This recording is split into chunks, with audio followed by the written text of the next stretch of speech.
Apa itu proses? Bagaimana pendapat saudara tentang proses? Apakah saudara sedang mengalami proses? Dan bagaimana saudara meresponi proses?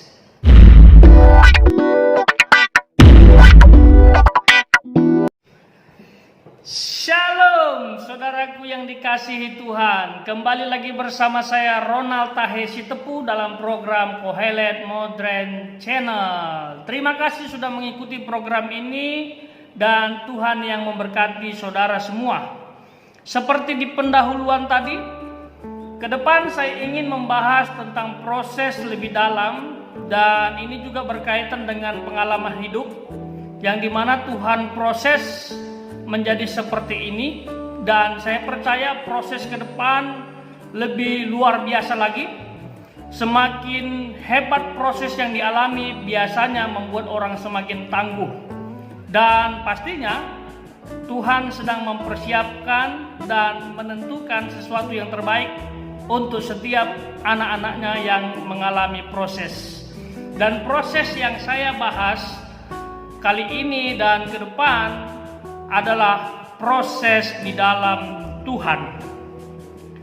Saya tahu saat-saat ini ya, proses yang kita alami tentunya berat ya.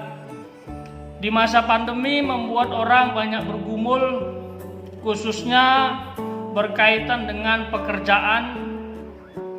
Daerah-daerah tertentu yang terdampak COVID-19 cukup menggoncang pribadi ya.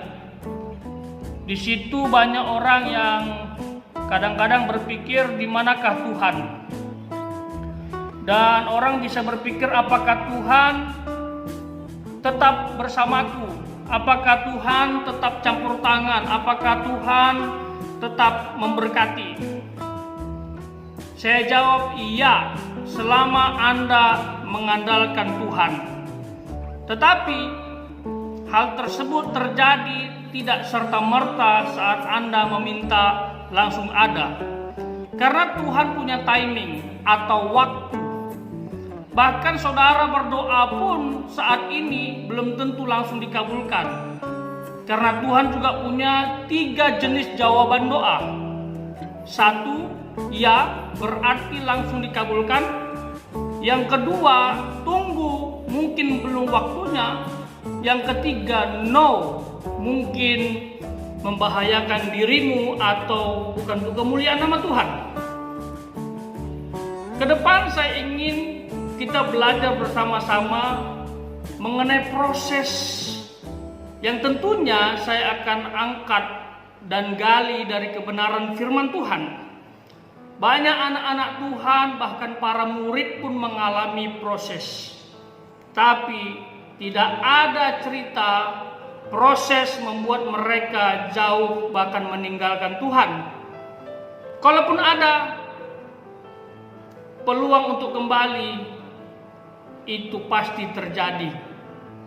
Dan membuat dia belajar dari kesalahan. Tetapi endingnya membuat orang tersebut semakin dekat dan mengandalkan Tuhan. Pertanyaan saya di depan tadi itu menjadi evaluasi kita, supaya kita tidak salah paham mengenai proses yang Tuhan izinkan terjadi. Satu hal yang perlu kita yakini dalam hidup ini, tatkala kita sedang menjalani proses, yaitu janji Tuhan. Terdapat di dalam 2 Tesalonika pasal 1 ayat 2 yang berbunyi, kasih karunia dan damai sejahtera dari Allah Bapa kita dan dari Tuhan Yesus Kristus menyertai kamu. Artinya Tuhan selalu ada, Tuhan selalu beserta dalam kondisi apapun.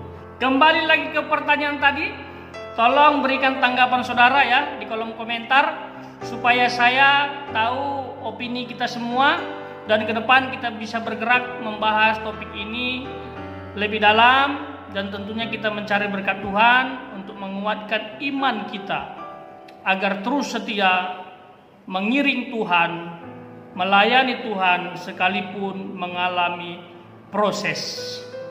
Tuhan Yesus memberkati.